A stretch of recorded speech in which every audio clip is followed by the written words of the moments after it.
بقول لك ايه، ما تقومي تجيبي كوبايه عسل اسود وبيضه ويلا اعملي معايا الحلو اللي ملوش حل ده. اول حاجه هنجيب كوبايه من العسل الاسود وهنضيفها بالشكل ده، وعلى طول هنكسر عليها بيضه بدرجه حراره الغرفه، بلاش من التلاجة.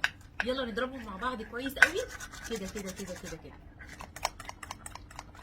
ونص معلقه صغيره من الفانيليا، كنت هنساها، الفانيليا مهمه قوي علشان البيض. وبعدين هننزل بنص كوبايه من الزبده الدايبه، نص كوبايه مش اكتر. يعني هنا معايا كوبايه هاخد نصها، عشان ما تقوليش يا ساره احنا شفناكي بتضيفي ايه كوبايه، لا نص. بصي هو احلى حاجه الزبده، ما عندكيش زبده استخدمي سمنه، ما عندكيش سمنه استخدمي زيت. نص كوبايه من اي حاجه. هنشيل البوله دي على جنب وهنجيب بوله نظيفه وناشفه وهننخل فيها 3 كوبايات ونص من الدقيق. بصراحه بقى بتنخلي الدقيق بطريقتي ولا بطريقتك؟ يعني كده ولا زي الاول كده كده كده؟ معلقه صغيره من البيكنج باودر ورشه ملح، رشه صغيره. هقلب بقى الكلام ده كده كله مع بعض كويس قوي، الدقيق مع البيكنج باودر والملح.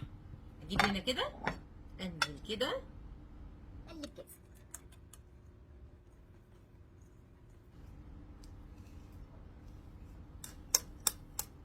نقلب كويس كده، بمجرد ما الدقيق يختفي على طول ننزل بغيره. وخلي بالك ما بنعجنش، احنا بس بنقلب مجرد ما الدقيق يدوب، احنا مش عايزينه ينشف ويحجر معانا، احنا عايزينه كوكيز فظيع. طريقه انك تنزلي بالدقيق تدريجي هيخليكي ما تتعبيش وما تحتاجيش لاي مضرب كهربائي، الموضوع سهل وبسيط. العجينه لما بتتقل كده نزل بقى كل العجينه دي.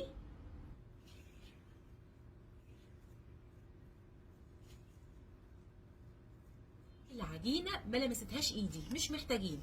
كل اللي احتاجناه 3 كوبايات ونص من الدقيق، ما شاء الله يعني بقت زي الفل. تعرفي ازاي بقى؟ بصي كده اهو، كده كده كده اهو، بصي هو ده الكلام. العجينه بتكون طريه شويه مش ناشفه، عجينه متوسطه، مش طريه قوي مش ناشفه قوي. هنعمل ايه بقى؟ هنغطيها وندخلها الثلاجه 10 دقائق، وفي التوقيت ده هنشغل الفرن على درجه حراره 180 ونجهز الصواني. هنجيب الصواني بتاعتنا ونفرشها بورق زبده، وممكن ما نفرشهاش، عايزه تفرشيها فرشيها، مش عايزه فرش. ادي معايا عجينه الكوكيز، هاخد واحده منها كده عشان يبقى كلهم نفس الحجم. معايا شوكليت شيبس وكده، حابه تكبريها عن كده حابه تصغريها عن كده براحتك خالص. ممكن كمان تستغني عن الشوكليت شيبس، بس بصراحه بتبقى فظيعه بالشوكليت شيبس والولاد بيفرحوا بيها جدا. معلقه الايس كريم بقى بتخلي الموضوع اسهل عليكي، انك تخليهم كلهم قد بعض. طبعا كلنا عارفين ان الكوكيز ما شاء الله بينفش، فنخلي بالنا بين كل واحده والتانيه مسافه محترمه. الموضوع مش هياخد منك ولا وقت ولا مجهود، الموضوع كله في 10 دقايق. هندخل الكوكيز القمر ده التلاجة 10 دقايق قبل ما ندخله الفرن. بصي بقى، حابه تعمليها كبيره او صغيره زي ما تحبي، انا بحب اعمل الحجم ده وبحب اعمل الحجم ده، بس الحجم ده بيبقى متوسط وجميل. عايزه اقول لك حاجه كمان، لو كنا في الشتاء هنعمل وندخل الفرن على طول، لكن الجو دلوقتي حرر وحر غير طبيعي. انا مش عارفه يا جماعه، انا مش عارفه ايه الحر الفظيع ده، بصوا الجمال. فعشان كده من الافضل اننا ندخلها التلاجة 10 دقايق قبل ما نسويها على التلاجة. ويلا صينيه كمان، ما شاء الله كميه كبيره. ايه رايكم بقى نعمل الصينيه دي من غير ما نفرشها عشان نشوف الفرق مع بعض؟ لو وحده الكوكيز كبيره كده هتاخد معاكي ربع ساعه في الفرن، ولو وحده الكوكيز الحجم الصغنن الجميل ده هتاخد معاكي 12 دقيقه. ايه رايك بقى؟ والله العظيم حبه واحده بس من البيض عملت كل الحاجات الحلوه دي.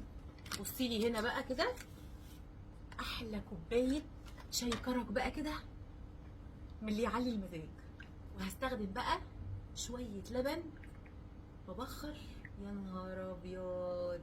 وده بقى اهم حاجه كده، واحلى حاجه واروع حاجه ممكن كده تاخديها جنب الشاي بلبن، جنب النسكافيه، مع الشاي الكرك. وللولاد بقى سمي الله بقى، بسم الله الرحمن الرحيم.